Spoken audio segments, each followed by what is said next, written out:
다른 어떤 좋은 말씀보다도 스스로를 돌아보게 하는 좋은 글이 있어 먼저 소개하고자 한다. 한 어머니가 처음으로 유치원 학부모 모임에 참석했다. 유치원 선생님이 그 어머니에게 말했다.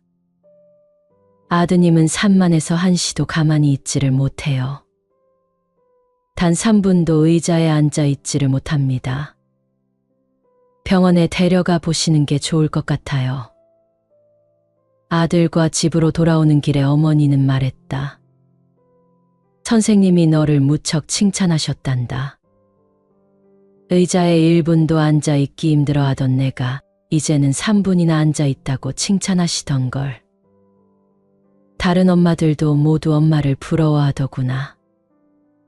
그날 아들은 평소와 달리 먹여달라는 투정도 않고 밥을 2공기나 뚝딱 비웠다. 시간이 흘러 아들이 초등학교에 들어갔다. 어머니가 학부모회에 참석했을 때 선생님이 말했다. 이번 시험에서 아드님 성적이 몹시 안 좋아요. 지능에 문제가 있는 건 아닌지 검사를 받아보시는 게 좋겠어요. 그 말을 듣자 어머니는 눈물이 왈칵 쏟아졌다. 하지만 집에 돌아가서는 아들에게 이렇게 말했다. 선생님이 너를 믿고 계시더구나. 너는 결코 머리 나쁜 학생이 아니라고 하시면서 조금만 더 노력하면 이번에 21등을 한 내 짝도 이길 수 있을 거라고 하시더구나. 어머니의 말이 끝나자 어두웠던 아들의 표정이 환하게 밝아졌다. 그날 이후로 아들은 놀라울 만큼 달라졌다. 훨씬 착하고 의젓해진 듯 했다. 다음 날 학교에 갈 때도 아들은 평소보다 이른 시간에 집을 나섰다. 아들이 중학교를 졸업할 즈음에 담임 선생님은 어머니에게 이렇게 말했다.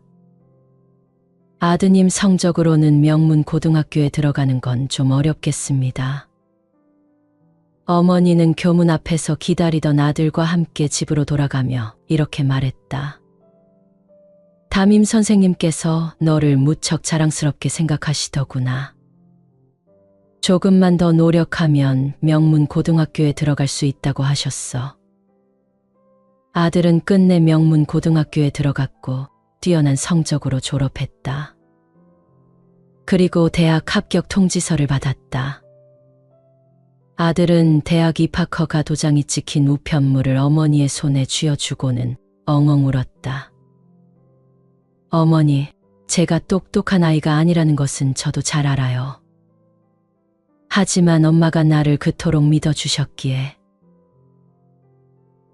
아들의 말을 들으며 어머니는 지난 10여 년간 가슴속에 혼자 묻어두었던 눈물을 더 이상 참을 수가 없었다.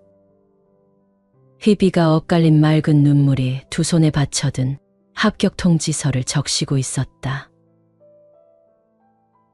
부모라면 누구나 자식을 키우면서 나름의 교육관을 가지고 잘 키워보자고 굳게 다짐한다. 모든 부모는 자식이 올바르고 훌륭한 사람이 되었으면 한다. 자기 자식이 잘못되기를 바라는 부모는 없다. 그러나 그런 부모의 마음만큼 부모의 행동이나 말은 따라주지 않는다. 여간에서는 차분히 앉아 대화하기조차 쉽지가 않다. 부모는 자식에게 올바른 말을 끊임없이 해주는 것이 옳은 일이라고 생각한다. 자식이 어려움에 처했을 때조차도 공감보다는 늘 바른 소리만 한다. 그것이 자식이 듣고 싶은 말이었을까? 지금이라도 나의 진심이 자식에게 제대로 전달되고 있는지 반드시 되돌아볼 일이다. 부모들은 자신의 습관이나 생각에 집착하여 자신의 양육 방식이 옳다고 믿는다. 실제로 아이가 어떻게 느끼는지는 상관하지 않는다. 문제는 부모의 잘못된 양육 태도로 인해 아이들이 마음에 고통을 느끼고 상처를 받으며 성장할 수 있다는 사실이다. 부모는 아이들에게 자신들의 희망을 억지로 떠넘겨서는 안 된다. 대부분의 부모는 자신들을 희생하며 자식에게 사랑을 준다. 그러나 자식들은 어떠한가? 그들이 성장하고 나면 자신들이 받은 사랑은 까맣게 잊고 보답을 하지 않을 수도 있다. 부모들은 그런 것들이 못내 서운할 것이다. 사람이란 누구나 자기가 베푼 것을 다른 사람이 인정해주고 칭찬해주기를 바란다. 자신이 베풀었는데 감사나 인정이 되돌아오지 않으면 서운해지기 마련이다. 보시하며 남을 위해 한 것이라 믿을수록 그 서운함은 커질 수밖에 없다. 왜 그럴까? 대가를 바라기 때문이다. 인정받고 싶어 한 행동인데 기대만큼 대가가 돌아오지 않으니 실망하고 원망하게 되는 것이다. 부모와 자식 간이라고 다를까? 자식을 헌신적으로 키운 부모도 자식이 커서 그 고생을 몰라주면 자식 키워봐야 소용없다며 섭섭해한다. 부모가 주는 사랑과 자식이 받아들이는 사랑은 다르다. 부모는 사랑을 줬다고 생각하는데 자식은 상처를 받았다고 생각할 수도 있다. 부모라고 해서 자식을 언제나 완벽하게 이해하고 다 알 수는 없다. 자식을 잘 키우려면 우선 내가 낳은 자식이라 내 마음대로 하겠다는 생각부터 버려야 한다. 대부분의 부모는 자신이 경험한 범위 안에서 자식들을 가르친다. 또는 본인이 이루지 못한 꿈을 자식을 통해서 이루려고 한다. 이것은 자식을 한 인격체로 존중하는 것이 아니라 소유물로 생각하고 있다는 것이다. 자식은 인연의 화합이라는 생각으로 자식에 대한 부모의 마음도 소유적 개념이 아닌 연기적 관점에서 접근해야 한다. 사람의 집에 어머니가 있어서 즐겁고 아버지 또한 계시면 더없이 기쁘듯 세상에 사문이 있어서 즐겁고 천하에 도 있어 기쁘네. 부처님께서 기원정사에 계실 때 장신 바라문에게 말씀하셨다. 무엇을 가족이라고 말하는가? 천남자가 집에 살면서 즐거울 때 같이 즐거워하고 괴로울 때 같이 괴로워하며 일을 할 때는 뜻을 모아 같이 하는 것을 가족이라 하느니라. 가족이란 그저 이런 것이다. 누가 누구를 책임지고 일방적으로 가르치고 결과를 보상받으려 하는 경제적인 활동이 아니다. 그러니 부모 역시 자식의 모든 것을 책임지려 할 필요가 없다. 기대하고 바라는 것이 있으면 그때그때 마음을 비워내 주는 것 자체로 행복해질 때 이것이 진정한 보시가 된다. 무거운 책임감은 이제 그만 내려놓아도 좋다. 자식을 위한다는 욕심과 자식을 향한 맹목적인 애착과 바램이 때로는 자식을 불효자로 만들고 만다. 멀쩡한 자식들을 안팎으로 험담을 듣게 만들고 귀한 자식들을 원수로 만들어버린다. 어느 마을에 효자로 소문난 아들과 불효자로 소문난 아들이 살았다. 어느 날 매일 불효자 소리만 듣던 아들은 자기도 옆집 효자처럼 되어야겠다는 각오를 했다. 불효자 아들은 효자 아들이 하루 동안 하는 모습을 배우기로 하고 옆집에 살짝 들어가 효자 아들이 하루 동안 부모님을 섬기는 모습을 지켜봤다. 그런데 가만 보니 별게 아니었다. 부모님이 나들이 하실 때 차가운 신발을 신을까봐 효자는 미리 신발을 옷 속에 품었다가 부모님이 나오시면 내어드렸다. 또 나들이 하신 부모님이 집에 오실 때면 차가운 이불에 그대로 들어가실까봐 부모님 오시기 전 이불 속에 미리 몸을 눕혀 자리를 따뜻하게 해드렸다. 효자라면 뭐 특별한 것이 있을 줄 알았던 불효자 아들은 저 정도면 자기도 얼마든지 할 수 있겠다 싶어 자신감을 가지고 집으로 돌아왔다. 그리고 본 그대로 실천했다. 그런데 부모님의 반응이 그의 뜻과 같지 않았다. 부모님이 나들이 하시려는 눈치가 보이자 얼른 신발을 가슴에 품었는데 그 모습을 보신 부모님이 크게 화를 낸 것이다. 저런 불효자 자식을 봤나. 이젠 불효짓을 하다 못해 어른 신발을 가져가. 에잇, 못된 놈. 나들이 가신 부모님이 돌아오시면 기어코 칭찬받아야겠다고 결심한 불효자 아들은 이번에는 먼저 이불에 들어가 있다가 더 크게 야단을 맞았다. 이놈이 버릇없이 애비의 이불에서 잠을 자다니 천하의 불효막심한 놈. 효자도 불효자도 모두 부모님이 만드는 것이다.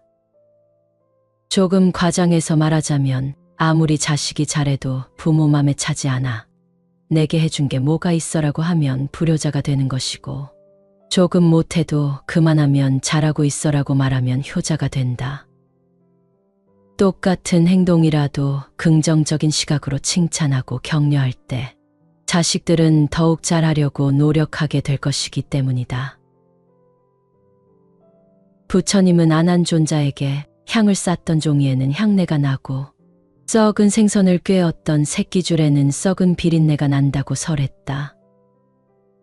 이는 부모와 자식 간에도 적용되는 말일 것이다. 문제의 부모는 있어도 문제의 자녀는 없다라는 말을 곰곰이 음미해 보아야 할 것이다. 법륜 스님도 이렇게 말씀하셨다. 모든 문제는 자식 탓이 아니라 내 탓이다.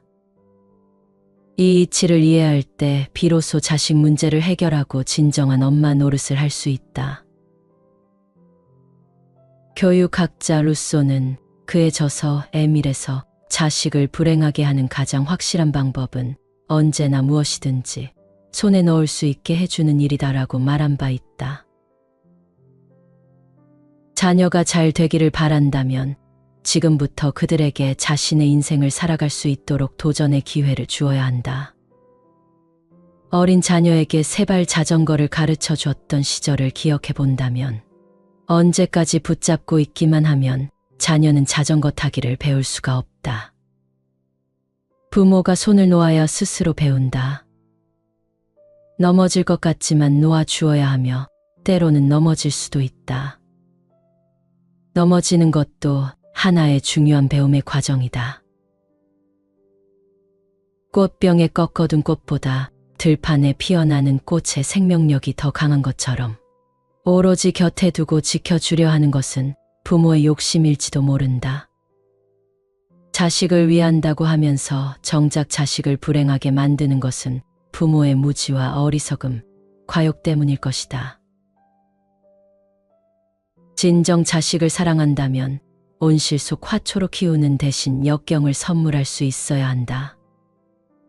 겨울 추위가 심할수록 봄의 나뭇잎은 푸르고 사람도 역경에 단련되지 않고서는 큰 인물이 될 수 없다. 자식뿐만 아니라 소중한 대상일수록 관계에 거리두기가 필요하며 실현이 좋은 교육이 될 수 있을 것이다. 자식들은 언젠가는 우리 곁을 떠나야 할 존재이다. 언제 어디서나 부모가 자식들을 보호해 줄 수는 없다. 부모가 자식의 모든 문제를 해결해 주지는 못한다. 가장 중요한 것은 자식들에게 어떤 상황에서도 행복해질 수 있다는 믿음과 용기를 심어주는 일일 것이다. 부모는 성급하게 기대할 필요도 없고 자식을 지나치게 재촉할 필요도 없다. 자식이 부모의 품에서 벗어나 홀로 서야 할 때를 알고 있다면 자식은 더 넓은 시야를 가지고 인생을 계획할 수 있을 것이다. 부모에게는 자식이 마냥 부족해 보일 수 있겠지만 자식이 스스로 시행착오를 겪으면서 그의 길을 찾아 나가게 될 것이니 절대 참견하지 않는 것이 좋다. 어떤 일에 실패하였더라도 이 모든 것이 자식의 독립을 위한 과정이라고 생각하고 격려만 해주면 된다. 부모는 자식의 실수를 너그럽게 인정하고 앞으로 잘할 수 있다는 용기를 주어야 자식이 앞으로 나아갈 힘을 얻게 된다. 언젠가는 바뀐다는 신념으로 그저 느긋하게 기다리면 된다.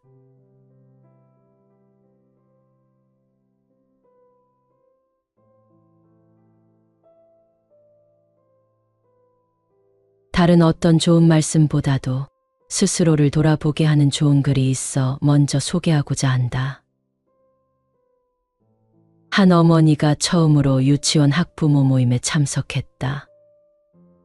유치원 선생님이 그 어머니에게 말했다. 아드님은 산만해서 한시도 가만히 있지를 못해요. 단 3분도 의자에 앉아 있지를 못합니다. 병원에 데려가 보시는 게 좋을 것 같아요. 아들과 집으로 돌아오는 길에 어머니는 말했다. 선생님이 너를 무척 칭찬하셨단다. 의자에 1분도 앉아 있기 힘들어 하던 내가 이제는 3분이나 앉아 있다고 칭찬하시던 걸. 다른 엄마들도 모두 엄마를 부러워하더구나.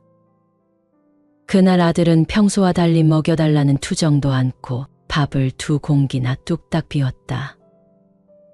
시간이 흘러 아들이 초등학교에 들어갔다. 어머니가 학부모회에 참석했을 때 선생님이 말했다. 이번 시험에서 아드님 성적이 몹시 안 좋아요. 지능에 문제가 있는 건 아닌지 검사를 받아보시는 게 좋겠어요. 그 말을 듣자 어머니는 눈물이 왈칵 쏟아졌다. 하지만 집에 돌아가서는 아들에게 이렇게 말했다. 선생님이 너를 믿고 계시더구나. 너는 결코 머리 나쁜 학생이 아니라고 하시면서 조금만 더 노력하면 이번에 21등을 한 내 짝도 이길 수 있을 거라고 하시더구나. 어머니의 말이 끝나자 어두웠던 아들의 표정이 환하게 밝아졌다. 그날 이후로 아들은 놀라울 만큼 달라졌다. 훨씬 착하고 의젓해진 듯 했다. 다음 날 학교에 갈 때도 아들은 평소보다 이른 시간에 집을 나섰다. 아들이 중학교를 졸업할 즈음에 담임 선생님은 어머니에게 이렇게 말했다. 아드님 성적으로는 명문 고등학교에 들어가는 건 좀 어렵겠습니다. 어머니는 교문 앞에서 기다리던 아들과 함께 집으로 돌아가며 이렇게 말했다. 담임 선생님께서 너를 무척 자랑스럽게 생각하시더구나. 조금만 더 노력하면 명문 고등학교에 들어갈 수 있다고 하셨어. 아들은 끝내 명문 고등학교에 들어갔고 뛰어난 성적으로 졸업했다. 그리고 대학 합격 통지서를 받았다. 아들은 대학 입학허가 도장이 찍힌 우편물을 어머니의 손에 쥐어주고는 엉엉 울었다. 어머니, 제가 똑똑한 아이가 아니라는 것은 저도 잘 알아요. 하지만 엄마가 나를 그토록 믿어주셨기에. 아들의 말을 들으며 어머니는 지난 10여 년간 가슴속에 혼자 묻어두었던 눈물을 더 이상 참을 수가 없었다. 희비가 엇갈린 맑은 눈물이 두 손에 받쳐든 합격 통지서를 적시고 있었다. 부모라면 누구나 자식을 키우면서 나름의 교육관을 가지고 잘 키워보자고 굳게 다짐한다. 모든 부모는 자식이 올바르고 훌륭한 사람이 되었으면 한다. 자기 자식이 잘못되기를 바라는 부모는 없다. 그러나 그런 부모의 마음만큼 부모의 행동이나 말은 따라주지 않는다. 여간에서는 차분히 앉아 대화하기조차 쉽지가 않다. 부모는 자식에게 올바른 말을 끊임없이 해주는 것이 옳은 일이라고 생각한다. 자식이 어려움에 처했을 때조차도 공감보다는 늘 바른 소리만 한다. 그것이 자식이 듣고 싶은 말이었을까? 지금이라도 나의 진심이 자식에게 제대로 전달되고 있는지 반드시 되돌아볼 일이다. 부모들은 자신의 습관이나 생각에 집착하여 자신의 양육 방식이 옳다고 믿는다. 실제로 아이가 어떻게 느끼는지는 상관하지 않는다. 문제는 부모의 잘못된 양육 태도로 인해 아이들이 마음에 고통을 느끼고 상처를 받으며 성장할 수 있다는 사실이다. 부모는 아이들에게 자신들의 희망을 억지로 떠넘겨서는 안 된다. 대부분의 부모는 자신들을 희생하며 자식에게 사랑을 준다. 그러나 자식들은 어떠한가? 그들이 성장하고 나면 자신들이 받은 사랑은 까맣게 잊고 보답을 하지 않을 수도 있다. 부모들은 그런 것들이 못내 서운할 것이다. 사람이란 누구나 자기가 베푼 것을 다른 사람이 인정해주고 칭찬해주기를 바란다. 자신이 베풀었는데 감사나 인정이 되돌아오지 않으면 서운해지기 마련이다. 보시하며 남을 위해 한 것이라 믿을수록 그 서운함은 커질 수밖에 없다. 왜 그럴까? 대가를 바라기 때문이다.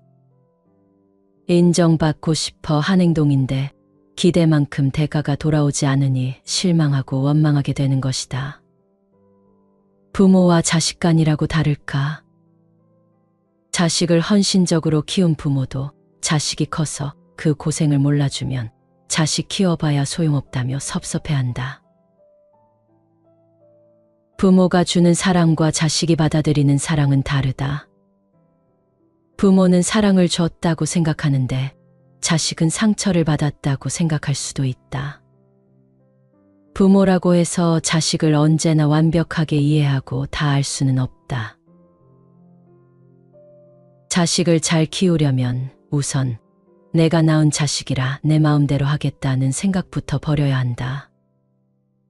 대부분의 부모는 자신이 경험한 범위 안에서 자식들을 가르친다. 또는 본인이 이루지 못한 꿈을 자식을 통해서 이루려고 한다. 이것은 자식을 한 인격체로 존중하는 것이 아니라 소유물로 생각하고 있다는 것이다. 자식은 인연의 화합이라는 생각으로 자식에 대한 부모의 마음도 소유적 개념이 아닌 연기적 관점에서 접근해야 한다. 사람의 집에 어머니가 있어서 즐겁고 아버지 또한 계시면 더없이 기쁘듯 세상에 사문이 있어서 즐겁고 천하에 도 있어 기쁘네. 부처님께서 기원정사에 계실 때 장신 바라문에게 말씀하셨다. 무엇을 가족이라고 말하는가? 천남자가 집에 살면서 즐거울 때 같이 즐거워하고 괴로울 때 같이 괴로워하며 일을 할 때는 뜻을 모아 같이 하는 것을 가족이라 하느니라. 가족이란 그저 이런 것이다. 누가 누구를 책임지고 일방적으로 가르치고 결과를 보상받으려 하는 경제적인 활동이 아니다. 그러니 부모 역시 자식의 모든 것을 책임지려 할 필요가 없다. 기대하고 바라는 것이 있으면 그때그때 마음을 비워내 주는 것 자체로 행복해질 때 이것이 진정한 보시가 된다. 무거운 책임감은 이제 그만 내려놓아도 좋다. 자식을 위한다는 욕심과 자식을 향한 맹목적인 애착과 바램이 때로는 자식을 불효자로 만들고 만다. 멀쩡한 자식들을 안팎으로 험담을 듣게 만들고 귀한 자식들을 원수로 만들어 버린다. 어느 마을에 효자로 소문난 아들과 불효자로 소문난 아들이 살았다. 어느 날 매일 불효자 소리만 듣던 아들은 자기도 옆집 효자처럼 되어야겠다는 각오를 했다. 불효자 아들은 효자 아들이 하루 동안 하는 모습을 배우기로 하고 옆집에 살짝 들어가 효자 아들이 하루 동안 부모님을 섬기는 모습을 지켜봤다. 그런데 가만 보니 별게 아니었다. 부모님이 나들이 하실 때 차가운 신발을 신을까봐 효자는 미리 신발을 옷 속에 품었다가 부모님이 나오시면 내어드렸다. 또 나들이 하신 부모님이 집에 오실 때면 차가운 이불에 그대로 들어가실까봐 부모님 오시기 전 이불 속에 미리 몸을 눕혀 자리를 따뜻하게 해드렸다. 효자라면 뭐 특별한 것이 있을 줄 알았던 불효자 아들은 저 정도면 자기도 얼마든지 할 수 있겠다 싶어 자신감을 가지고 집으로 돌아왔다. 그리고 본 그대로 실천했다. 그런데 부모님의 반응이 그의 뜻과 같지 않았다. 부모님이 나들이 하시려는 눈치가 보이자 얼른 신발을 가슴에 품었는데 그 모습을 보신 부모님이 크게 화를 낸 것이다. 저런 불효자 자식을 봤나. 이젠 불효짓을 하다 못해 어른 신발을 가져가. 에잇, 못된 놈. 나들이 가신 부모님이 돌아오시면 기어코 칭찬받아야겠다고 결심한 불효자 아들은 이번에는 먼저 이불에 들어가 있다가 더 크게 야단을 맞았다. 이놈이 버릇없이 애비의 이불에서 잠을 자다니 천하의 불효막심한 놈. 효자도 불효자도 모두 부모님이 만드는 것이다. 조금 과장해서 말하자면 아무리 자식이 잘해도 부모 맘에 차지 않아 내게 해준 게 뭐가 있어라고 하면 불효자가 되는 것이고, 조금 못해도 그만하면 잘하고 있어라고 말하면 효자가 된다. 똑같은 행동이라도 긍정적인 시각으로 칭찬하고 격려할 때 자식들은 더욱 잘하려고 노력하게 될 것이기 때문이다. 부처님은 안한존자에게 향을 쌌던 종이에는 향내가 나고 썩은 생선을 꿰었던 새끼줄에는 썩은 비린내가 난다고 설했다. 이는 부모와 자식 간에도 적용되는 말일 것이다. 문제의 부모는 있어도 문제의 자녀는 없다라는 말을 곰곰이 음미해 보아야 할 것이다. 법륜 스님도 이렇게 말씀하셨다. 모든 문제는 자식 탓이 아니라 내 탓이다. 이 이치를 이해할 때 비로소 자식 문제를 해결하고 진정한 엄마 노릇을 할 수 있다. 교육학자 루소는 그의 저서 에밀에서 자식을 불행하게 하는 가장 확실한 방법은 언제나 무엇이든지 손에 넣을 수 있게 해주는 일이다라고 말한 바 있다. 자녀가 잘 되기를 바란다면 지금부터 그들에게 자신의 인생을 살아갈 수 있도록 도전의 기회를 주어야 한다. 어린 자녀에게 세발 자전거를 가르쳐 줬던 시절을 기억해 본다면 언제까지 붙잡고 있기만 하면 자녀는 자전거 타기를 배울 수가 없다. 부모가 손을 놓아야 스스로 배운다. 넘어질 것 같지만 놓아주어야 하며 때로는 넘어질 수도 있다. 넘어지는 것도 하나의 중요한 배움의 과정이다. 꽃병에 꺾어둔 꽃보다 들판에 피어나는 꽃의 생명력이 더 강한 것처럼 오로지 곁에 두고 지켜주려 하는 것은 부모의 욕심일지도 모른다. 자식을 위한다고 하면서 정작 자식을 불행하게 만드는 것은 부모의 무지와 어리석음, 과욕 때문일 것이다. 진정 자식을 사랑한다면 온실 속 화초로 키우는 대신 역경을 선물할 수 있어야 한다. 겨울 추위가 심할수록 봄의 나뭇잎은 푸르고 사람도 역경에 단련되지 않고서는 큰 인물이 될 수 없다. 자식뿐만 아니라 소중한 대상일수록 관계에 거리두기가 필요하며 실현이 좋은 교육이 될 수 있을 것이다.